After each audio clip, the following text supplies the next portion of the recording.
Hi, welcome.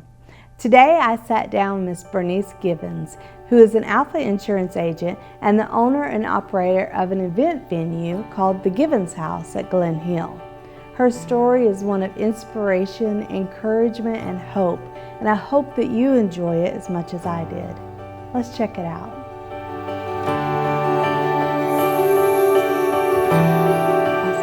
Well, it is so nice to meet you. I'm so thankful that you've invited us into this beautiful home and venue that you have here. Thank you. Now, Miss Elkins has sort of told me that you have some amazing stories, but she hasn't given me any yet, so I'm really excited to hear your story, your life.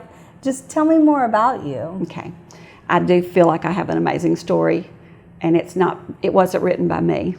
I believe that Jeremiah, where it says, I know the plans I have for you to prosper you and not harm you, is my story. It started, I guess, as a 6-year-old, and my daddy died. I sell insurance today because of that. I know that if I sell the right person that policy, their kids will never be homeless. Mm-hmm. So I know that this was God's plan for my life too, was that Alfa is my real job, and then the venue is my love. So I had the opportunity to buy the venue in 2014 after my husband died. But through the years, all the things that I never had dreamed of started unfolding. It was like, it might have been a thought, but I do believe that God knows our desires of our heart. So all these things through these years that I never told anyone about because I wasn't taught to dream has become a reality. So you feel that you know for a fact it must be ordained by God, because there was no way you could have done it on your own. There's no way. When I bought the venue, I thought if I only do one wedding a month, maybe it will suppress or even satisfy my want to create, because I've always wanted to be a Martha Stewart. Right. So I learned to do the cakes when my kids were little so that they would have the big cakes. I learned how to do the flowers. Just because I have a love for fresh flowers. Right. And when I bought the venue, I thought one wedding a month will satisfy me. Well, I had 44 last year.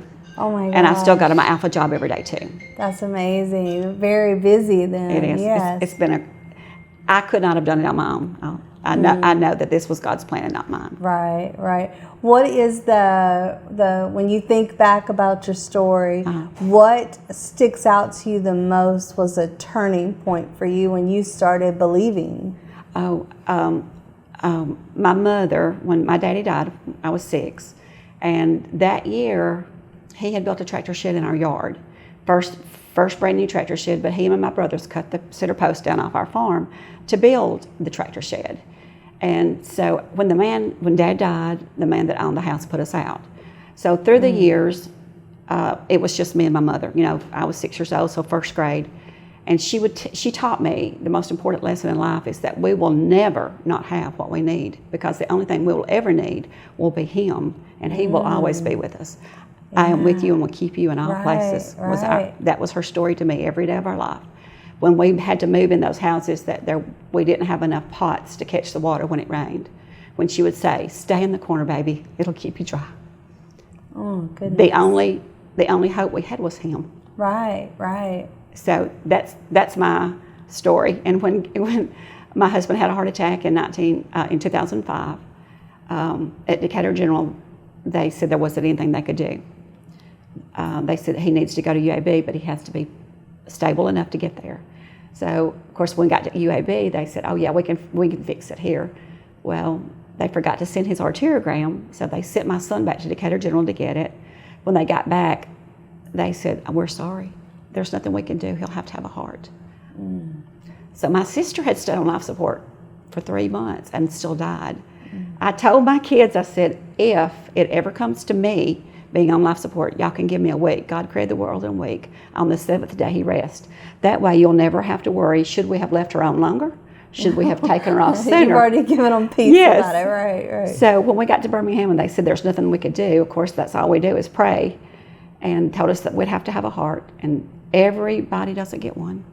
That many people stay on the list for years, and some people don't have that opportunity.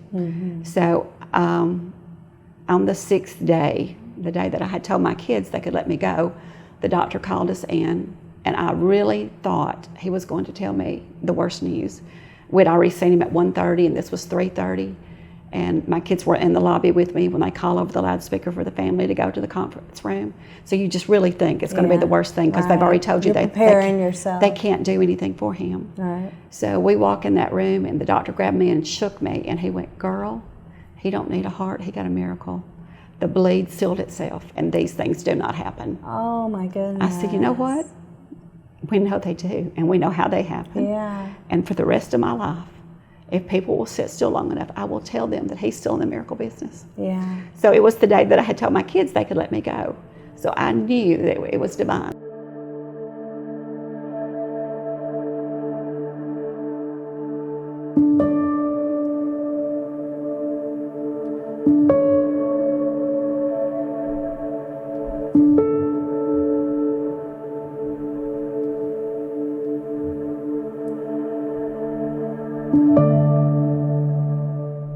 So you thought your story was just a story of survival.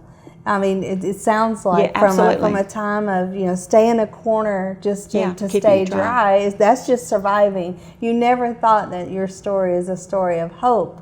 And that's exactly what I teach every girl that comes through my venue now, is that I do tell them my story. And the cross that's behind us is the most important story. It ties my whole life together. The year that he died, he built the tractor shed. Through the years, I would drive back by there and I'd look at the old house. Eventually it fell on the ground. I would get out and I walked through the old barn. All the great memories of my family was there. Mm-hmm. Eventually, everything was on the ground. So after I bought the venue, I drove back by there and I could see a piece of tin in the place where I knew the tractor shed stood. So I knew that my daddy cut that piece of tin, and he and my brothers nailed it to the top of that tractor shed. Mm-hmm. And I don't say this boastfully, but I get out on that old dirt road in my high heels in my Mercedes. Right. And I walk across that road, and these people come by on a four-wheeler, and they said, "What on earth are you doing?" I said, "I know that y'all don't know, but this is where I lived until my daddy died, and I want that piece of tin." They said, "We'll get it for you." So they rode their four-wheeler out there in all these weeds, and when they moved the piece of tin, it had one center post that had been preserved from the weather under there. Oh my goodness. That my dad cut down off the farm in 1961. So I knew I wanted to make a prayer cross out of it.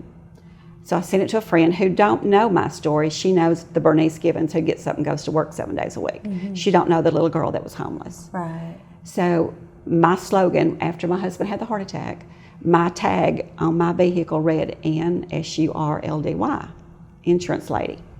Well, after he had the heart attack, I had the opportunity to tell my story. So I changed my personalized tag to I believe.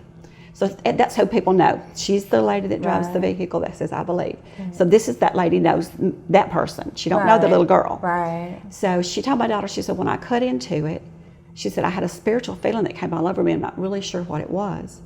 She said, but I took all the nails out and I saved them for your mother.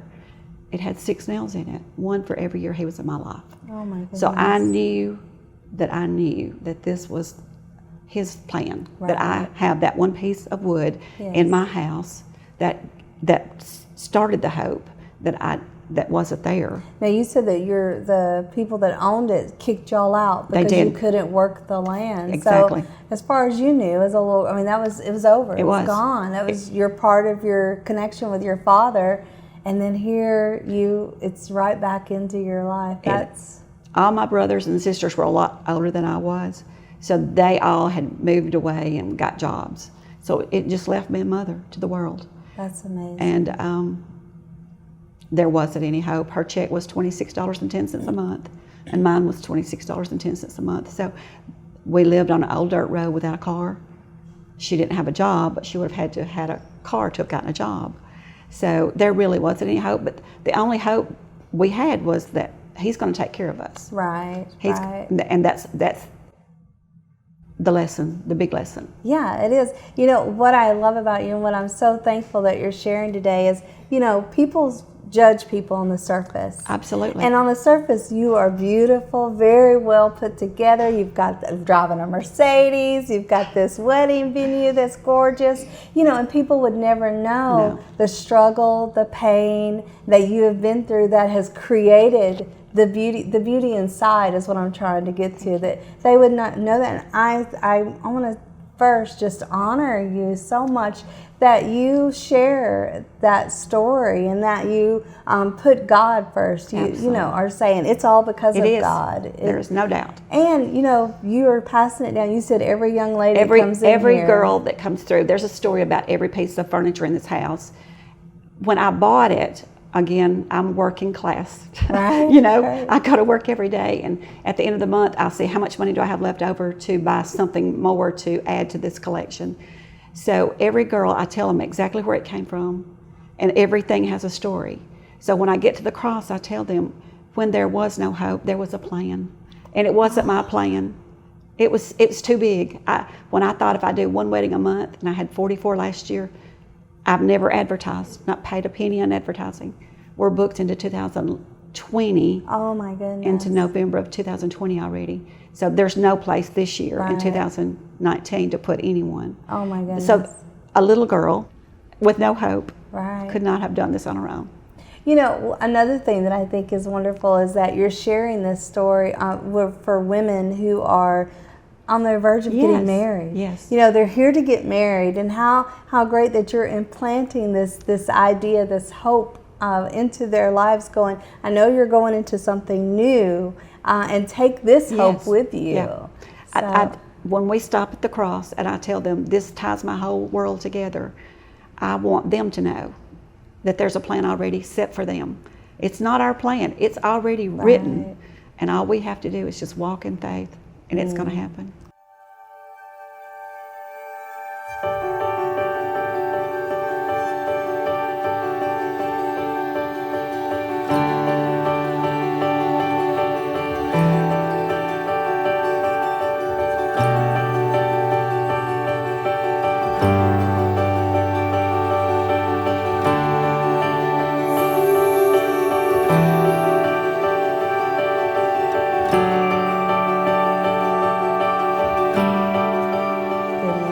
Well, each room is a delight. I will say it is like a little dessert treat. And for the eyes, it's so visually beautiful and stunning. I could see even having a young girls' tea party here. You know, I mean, it's just gorgeous. The first party we had was a 5-year-old's tea party on the lawn. Oh my goodness. So, of course, I did the cake, so the mom had called and said, can we do something on the lawn? And this was before I even built the chapel, and I said, of course we can. So when I baked her cake, I was brand new out here, and I thought, oh, we need ice cream. And Moulton's 8 miles away. And I thought, I'll run down to this little grocery store / gas station. And I thought, there's no telling what I'll have to pay for ice cream, but I'm going to go get ice cream. And then I said, oh my gosh, we have a DG. So I bought the ice cream from the DG, and we served it out of our silver wine bucket. Gosh, that is amazing. With real china, real crystal, the whole little storybook tea party. Yeah. Well, this is a girl's treat, let me tell you, or as for me, an older lady's treat. I mean, and I know Miss Bona had her book signing here too. She did. So you can have a variety of different kind of events here. We do. And I know that this is you're not doing this for advertisement. You're doing it more for your story, and for encouraging other people, but. I do want to say what a lovely place this would be for a vow renewal, Mr. McKelvey, someday soon. Absolutely. So our chapel is precious. You know, when I built it, I thought I've got to make it characteristically like the house. The house was built in 1924, so it has the original shiplap. So I called Litchfield Lumber Company Decatur, asked them to cut my shiplap. So on the back side of the shiplap, it has the tongue and groove, which is characteristic of the house too. Right. So when we built it, that's what we thought. Okay, we want that precious little chapel out in the middle of the country that can bring people together. Yes, yeah. And you have so much the tree outside. Oh my goodness, I was in love with it immediately. I love the tree. Yes, it's beautiful. We've got some good shots of it. It's so beautiful. Well, that was my story. It was like, I always thought if I can find the tree, I can build the house, because I knew I wouldn't live long enough to grow the tree that I wanted. Right. And so when I pulled in the yard that day, there was a family living here as a home, but I could see how I wanted to make it look like. Right. This beautiful. Right. You can see the potential yes. already. You know, as God knew the potential in you, when that little girl sitting in the corner to stay dry, He knew the potential that you had then. So I thank you so much for sharing this story, all of your stories. I wish I could get all of them. You should write a book. I am writing a book. Oh, wonderful. Yes. I really struggled with what I wanted to call it. Yeah. But maybe a dose of hope, you know. Oh, that's great. Yeah, well, call us back when I would love to come back and interview you after you've written the book. That's amazing. The story of that we were not allowed to say we can't. My daughter had some special things happen in her life recently, and that's what she had shared, was that she never realized that other children weren't taught that we can. The vehicle that I drive now, the tag reads, I can. So if I park my two cars together, one tag reads, I believe, the other one reads, I can, or one can. And I want to be that one. I believe that one can change the world. Right. Well, that is such a wonderful story of hope. And I can tell that you do sincerely believe that we each can make a change and do things.